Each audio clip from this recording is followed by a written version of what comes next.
जय श्री राम कृष्ण हरि साईं राम जी। सभी साईं भक्तों को भगवान की साईं की कृपा से मैं बहुत ही अच्छी हूँ। और आप कैसे हैं कमेंट सेक्शन में ज़रूर बताइएगा। अगर आपके पास 2 सेकंड है तो ओम साईं राम लिखकर ज़रूर जाइएगा। अगर आप ये वीडियो पूरी नहीं देख रहे तो प्लीज़ प्लीज़ प्लीज़ आप ओम साईं राम ज़रूर लिखकर जाइएगा।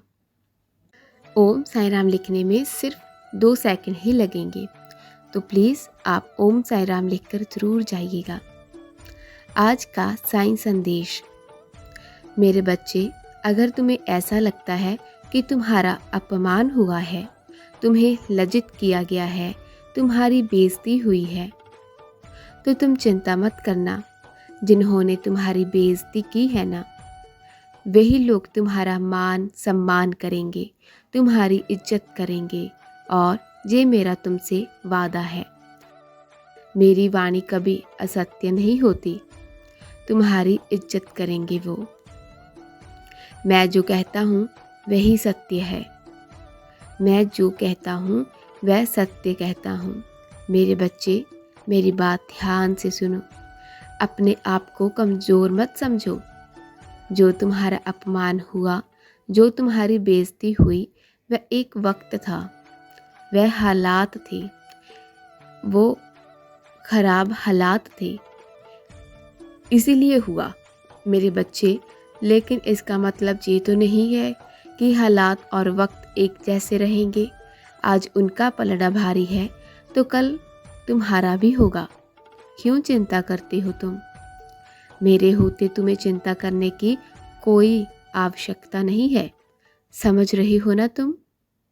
और मैं अपने कुछ बच्चों से कहना चाहता हूँ, तुम्हारे अंदर इतना ज़्यादा गुस्सा है ना कि तुम खुद का ही नुकसान कर बैठते हो। खुद को हमेशा नुकसान पहुँचा देते हो और गुस्से में खाना छोड़ देते हो। सुनो मेरी बात, अन्नपूर्ण का कभी अपमान नहीं करना चाहिए। अगर तुम्हारी थाली में 2 वक्त का खाना आ रहा है ना, तो उसकी इज्जत करो मेरे बच्चे। क्योंकि दुनिया में कई मेरे बच्चे ऐसे भी हैं जो 2 वक्त के खाने के लिए तरसते हैं, जिनकी थाली में 2 वक्त का खाना तो क्या, 1 वक्त का खाना भी नहीं आता। जो पूरा दिन मेहनत करते हैं, मजदूरी करते हैं, उसके बावजूद भी उनकी थाली में वह खाना नहीं आ पाता जो तुम्हारी थाली में है। तो तुम क्यों नुकसान करते हो? तुम जब भी गुस्से में होते हो ना, तो मेरा नाम जप किया करो। तुम्हारा गुस्सा शांत हो जाएगा। समझ रहे हो ना मेरी बात? गुस्सा करना सेहत के लिए हानिकारक होता है। क्या तुम्हें अब तक समझ नहीं आया? और एक बात ध्यान में रखना, जो भी तुम्हारे घर के बड़े बुजुर्ग लोग तुम्हें रोक टोक रहे हैं, किसी बात से तुम्हें समझा रहे हैं ना, तो उस बात पर गौर ज़रूर किया करो। क्या वह सही बोल रही हैं? कुछ चीज़ें देखो मेरे बच्चे, कुछ चीज़ें ऐसी होती है जो वे अपने अनुभव से बोलते हैं। कुछ चीज़ें तुम्हें नहीं पता। तुम्हें लगता है कि तुम बहुत बड़े हो चुके हो, तुमने बहुत दुनिया देख ली है, सब कुछ देख लिया है और तुम सब कुछ कर सकते हो। नहीं, तुमसे ज़्यादा अनुभवी तुम्हारे माता पिता, तुम्हारे बड़े बुजुर्ग। तो उनके कहने पर चलोगे तो कभी भी ज़िंदगी में चोट नहीं खाओगे। वह तुम्हें इसलिए संभालते हैं, इसलिए बताते हैं कि जो गलतियाँ उन्होंने की अपनी ज़िंदगी में, वो तुम ना दोहराओ। जो मुसीबतें उन्होंने झेली, जो चीज़ें उन्होंने सहन किया है, उन चीज़ों का वह तुम ना सहो। मुसीबतें उन्होंने झेली है, इसीलिए तो वो तुम्हें रोक टोक करते हैं। तुम्हारा भला चाहते हैं वो, तुम्हारे माता पिता है वो, तुम्हारे घर के बड़े बुजुर्ग हैं, तो उनकी बातों का कभी बुरा नहीं मनाते। और अगर वह कुछ समझा भी रहे हैं ना, चाहे वह शक्ति से समझा रहे हो, पर उनके शक्ति में भी उनकी चिंता है, उनकी परवाह है तो उसे समझने की कोशिश किया करो। हमेशा शब्दों पर मत जाया करो, भावनाओं को समझा करो कि वह क्या चाहते हैं तुमसे। समझ रहे हो ना मेरी बात? ध्यान से सुन रहे हो ना कि अभी तक मैंने तुमसे क्या कहा? अगर तुम ध्यान से इस संदेश को सुन रही हो ना तो तुम सफल हो जाओगे। अनसुना मत करना।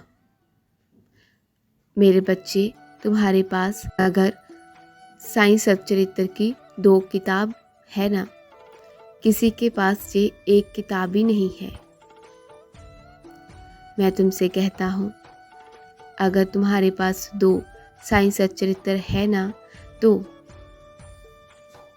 किसी ऐसे भक्त को दो जिसे इसकी ज़रूरत है। मेरा एक ऐसा भक्त है जिसके पास साईं सच्चरित्र खरीदने के लिए भी पैसे नहीं है। मैं चाहता हूँ कि तुम ये साईं सच्चरित्र उस भक्त को दो।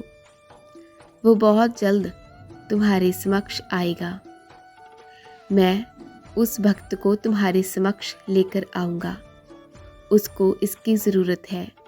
वो दिन रात मेरे समक्ष खड़ा होकर यही प्रार्थना करता है कि मैं उसे साईं सच्चरित्र कहीं से दिलवा दूं।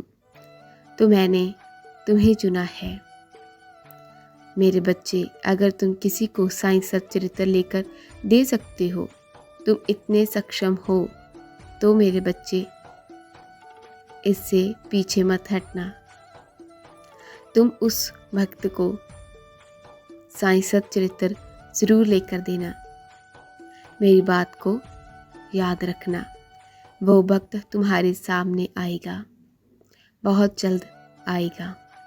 जब भी वो साईं सच्चरित्र पढ़ेगा ना तो ज़िंदगी भर तुम्हारा शुक्रगुजार रहेगा, क्योंकि जो मेरा बच्चा मुझसे मेरे बच्चों को जोड़ता है ना, उसका तो मैं भी शुक्रगुजार रहता हूँ। आखिरकार तुमने वह सेवा की जो हर कोई नहीं करता।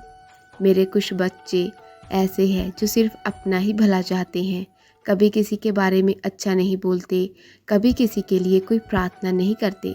लेकिन तुम मेरे बच्चे ऐसे हो जो हमेशा प्रार्थना करते हो, तो दूसरों के लिए अच्छा मांगते हो, दूसरों का भला चाहते हो, हमेशा दूसरों के लिए अच्छा मांगते हो।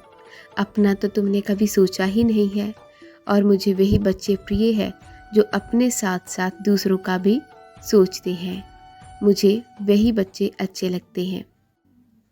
जो बच्चे ऐसा सोचते हैं ना, उनके साथ मैं हमेशा अच्छा ही होता हूँ। और तुम तो मेरे ऐसे ही भक्त हो। तुम तो किसी का दुख देख ही नहीं पाते, किसी का भी रोना नहीं देख पाते। अगर कोई तुम्हारे सामने रो रहा है तो तुम्हें भी रोना आ जाता है ना? मुझे पता है कि तुम कैसे हो। अगर कोई भूखा है ना तो तुम अपने ही डब्बे में से रोटी निकाल कर उसे दे देते हो, अपना ही खाना तुम उसे दे देते हो। इतने प्यारे हो तुम। इस कलयुग में ऐसा कौन है मेरा भक्त? ऐसे कुछ मेरे बिरले बच्चे हैं, कुछ ही चुनिंदा बच्चे हैं जो ऐसा करते हैं। और वाकई में आज दुनिया में अच्छाइयाँ हैं। आज भी दुनिया में मेरे ऐसे बच्चे हैं जो बहुत बहुत प्यारे हैं, जिनके लिए तो मेरा दिल हमेशा खुला रहता है। उनके लिए हमेशा मैं उनके लिए हाजिर रहता हूँ। जब भी मेरा बच्चा चाहेगा, मैं तत्पर रहता हूँ उसकी मदद करने के लिए। तुम मेरे प्यारे बच्चे हो और मैं चाहता हूँ कि तुम हमेशा अपनी ज़िंदगी में ऐसे ही रहना। मैं हमेशा तुम्हारे साथ रहूँगा मेरे बच्चे। मैं तुम्हारा साईं।